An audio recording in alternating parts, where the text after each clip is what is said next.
দেউতাই জানে প্ৰেম এটা আৰ্ট, কিন্তু দেউতাই মোক কমাৰ্চতে নামটো লগাই দিলে। কম্পিটিশ্যন এনেকুৱাই আছিল যে ডাঙৰ পুখুৰী এটাত দুটা মাছ মেলি পেলাই কৈছে যে যা ধৰি দেখা 56টা ল'ৰা আৰু মাত্ৰ 2.5জনী ছোৱালী। মোৰ লগত যাদৱ, সি আৰ্টছত লৈছে। তাৰ 152জনী ছোৱালী, মাত্ৰ 30টা ল'ৰা। এটা ভাগত 5জনীকে পৰে। আমাৰ 156টা 2.5জনী, তাৰ এটা ভাগতে 5জনী জন্মিছে সি।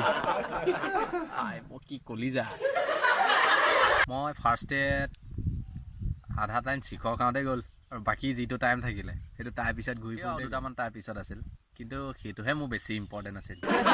মুখৰ আগত মই এটা বহুত ভাল মানুহ হিচাপে মই বিচাৰোঁ। তাৰ আগত মই এনেকুৱা দেখাওঁ যে মোতকৈ পৃথিৱীত ভাল মানুহ আৰু কোনোৱেই নাই। মোৰ এটাই ধান্দা আছিল যে মই দেউতা বাইকখন লৈ আহি চলাই থাকোঁতে তাই দেখে, যিদিনাখন নেদেখে তেহেঁতৰ ঘৰৰ মুখৰ আগেদি 7-8 পাক মই দিমেই। আৰু এটা ভয় লাগি আছিল, দেখা সময়তে মোৰ তেলটো এদাই দেখে।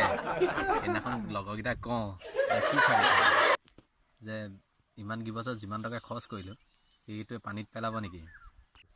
মাও চিন্তাত পৰি গ'ল যে তাৰ ল'ৰাটো চিন্তাত আছে। মায়ে এটা কথা বুজি পায় যে পৰীক্ষা বাদৰ যে ল'ৰাটো বহুত চিন্তা আছে। ছেকেণ্ড ইয়েৰ পৰীক্ষা প্ৰথম দিনা পাই গ'লে। মোৰ এটাই চিন্তা আছিল যে পৰীক্ষাত কি আহিব সেইটো মোৰ দৰকাৰ নাছিল, কিন্তু তাইৰ লগত যে মই আজি কথা পাতিব লাগিব সেইটোৱে মোৰ মেইন দৰকাৰ আছিল। এদাই হোৱা আধা ঘণ্টা আগতে বহি দি আজৰি কৰি মই তালৈ ৰৈ আছোঁ, কাৰণ তাই সাৰি নাযাওক। 2 বছৰীয়া কষ্ট অথলে যাবলৈ দিব নোৱাৰি না। পৰীক্ষা আদায় হ'ল, তাই ওলাই আহিল।